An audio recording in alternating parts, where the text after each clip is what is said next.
Academy for this award. It really means a lot to me, Jack Nicholson, to win something for once in my life. And I'm Christian Slater, which is a slightly higher Jack Nicholson, but not quite Jack Nicholson. Whoa, I know Kung Fu. And then Christopher Walken walks in to the room and says, 2 mice fell in a bucket of cream. I don't know why he's going Russian, but it's just... Dylan, this is exactly why you still don't have an Oscar. Didn't you see my range? That you can have the range and still be terrible. Wow.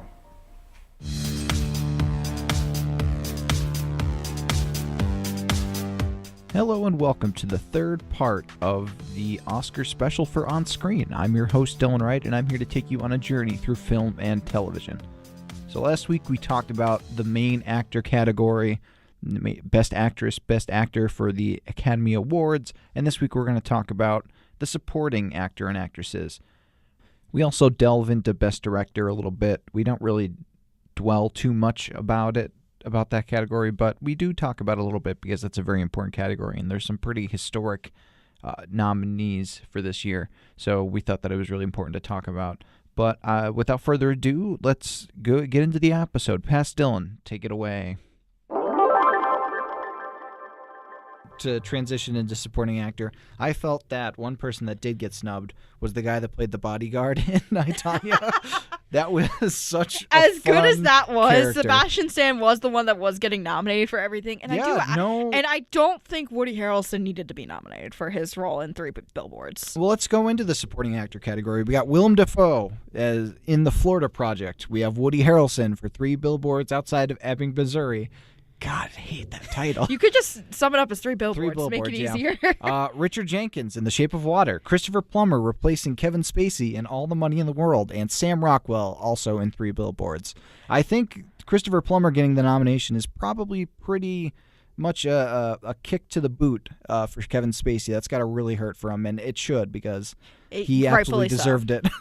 I mean, I really liked Richard Jenkins in The Shape of Water. I thought that his performance was really good. It had some comedic elements to it, but it was also really grounded as well, I thought. Honestly, he's currently my strong runner in this category just because I think his performance really really fit in with a Del Toro film. Absolutely. He really just kind of took the message and was like, we're going to make this, I will get this message across in whatever I need to, in whatever way possible, and I think that's something that deserves to be honored. However, I also think Christopher Plummer, especially with the circumstances behind his role in All the Money in the World, deserves this award as well. Yeah. Because, number one, that performance was wonderful, and considering how quickly they had to turn it around, film his parts, and make him look good in this film, yeah, that's astounding, and yet Absolutely. yet his role is still such a powerhouse. I agree. Like the fact that he was basically flown in, like rushed right in to replace this, and like the news had just broken about Kevin Spacey, and he was handling it the absolutely wrong way and being just a terrible person. And Christopher Plummer comes in to save the day on this Ridley Scott film. And it's really great that he's getting it's almost like an award like, hey, you did so amazing in such a short time. We're going to give you this nomination. And going to somebody that I think was snubbed all around because this guy was in a bunch of Oscar-nominated films. Michael Stolberg, right? Stolberg, is that how you pronounce it? Yeah, Stolberg. He's been snubbed about everything. He was in The Post. He was in The Shape of Water in a really great role. And what else was he in? Oh, Phantom Thread, I think. I think he was in Call Me By Your Name. Call Me By Your Name. There we go. He was in that as well. And I'm just kind of shocked that he hasn't gotten any recognition for any of it.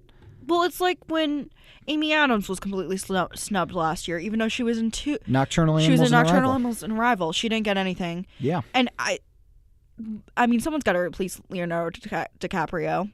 Yeah. But it's really...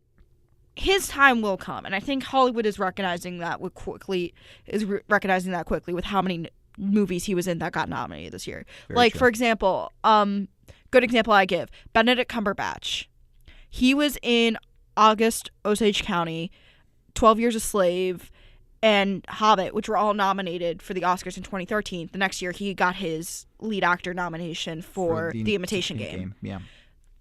Hollywood recognizes the people who play the supporting role and then moves them up when it's time. So somebody else it's someone else's time to shine this year, but Michael's time will be in the near future, probably in the next 1 to 3 years. Yeah, I hope so, because he's definitely an underrated actor, for sure. You just see him in movies and you're like, oh, it's that guy. He's really good. Yeah, and there's a lot of people who I feel like start out like that and then they get their leading role category. They get into that lead actor, lead actress category. Yeah. But it's one of those, like, you gotta kind of unfortunately pay your dues first, and then you get that fame. And I think hopefully this is the year he's done paying his dues, because like you said, that was somebody who definitely took a spotlight this year and unfortunately isn't getting recognized. Yeah, absolutely. And speaking of some powerhouses, the supporting actress category. You would, with the names in this category, you would think it's the lead actress category this year. There is one front runner I have in my mind. But let's go over the names first. We'll go through the names. Mary J. Blige for Mudbound, Allison Janney for I, Tonya, Leslie Manville, Phantom Thread, Laurie Metcalf for Lady Bird, and Octavia Spencer for The Shape of Water. It has to be Allison Janney as Tanya's mother. I think her performance in that was absolutely amazing. It hit the right comedic moments, but it also really made you see this character as this like evil, vile person that just believes they're doing something completely, right and regarded. But that's the best kind of character. It's the one that you can't decide if you hate them or if you pity them. Because she's just such a terrible person, but you see her trying to just do what she thinks is good. Yeah. Because she doesn't want, she just wants a better life for Tonya at the end of everything, but she does some god-awful things to get there. Oh, absolutely. And I think that's something that really touches a lot of people, especially with their parents, because a lot of us may see our parents as these people who are just like the gatekeepers, not letting us do anything when we're younger. And then when we go back, we're like, okay, you know what? There was some logic behind it. But then you have a mother like Allison Janney, and she's like, nope. And you just look back and you're like, you know what? She was just terrible. Like, she was trying to be a good person, but she just couldn't. Yeah. Yeah, it's a really almost a career. I would say almost a career-defining role. But Allison Janney has been an amazing actress in every single work she's been in. She's been somebody who's paid her dues, and I think is finally getting the recognition that she deserves with this category. I mean, I think at least in the film world, it's unfair to say that she isn't getting the recognition she deserves when she was like just such a star powerhouse in The West Wing. Yeah. But yeah, you're right. This is the first time like in film that we're really starting to see what she's done. I love her as CJ Craig in The West. She's my favorite character in that show. Absolutely wonderful. I love her. Okay, well, moving on to director. Yeah. Director. We have Christopher Nolan for Dunkirk, Jordan Peele for Get Out, Greta Gerwig for Lady Bird, Paul Thomas Anderson for Phantom Thread, and Guillermo del Toro for The Shape of Water. This is another category that I think it's going to be tough to pick a winner. As much as I like Christopher Nolan, I don't know if he's going to win with this group. See, I have two people in mind for this one.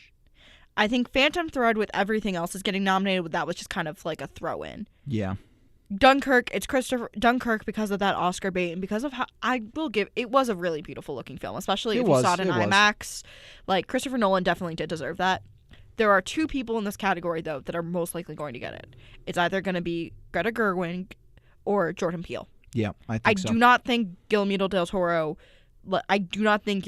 del Toro did the same things that those two did. He did don't get me wrong, Shape of Water, absolutely wonderful, like, definitely like has the power, deserves to be in this category. Yeah. But the things that those two did with their films, I think really shows the masterful talent they have. Yeah. I think Guillermo did another Guillermo del Toro movie. It's an amazing movie, and I think the movie itself is definitely should be an award-winning movie. But I don't know if he's going to get the director nod, though. Yeah, that's just one of those films that's like, it's typical for him, in terms of his directing, but in terms of everything else, it's a strong film. Yeah. The other two stepped outside their comfort zone and did something crazy and made wonderful, beautiful films. Absolutely. And that's why they got this nomination. Now, Greta Gerwig is my favorite to win, but I could see Jordan Peele taking it from her. Yeah, either way I'd be happy because they both made some amazing products and definitely got some amazing performances out of their actors. Seeing as, everybody except for Dunkirk, go figure, they all have actors and actresses in the categories nominated. So they're obviously doing such a great job with their people that they have. So they definitely deserve the director nod. So that's going to do it for this week's episode of On Screen. Next week, we finish up our Oscars special with a look at Best Animated Feature as well as Best Adapted Screenplay and Original Screenplay. If you have any ideas for future topics, please let me know. I would love to cover anything that you'd like me to cover. And as always, until next time, take care.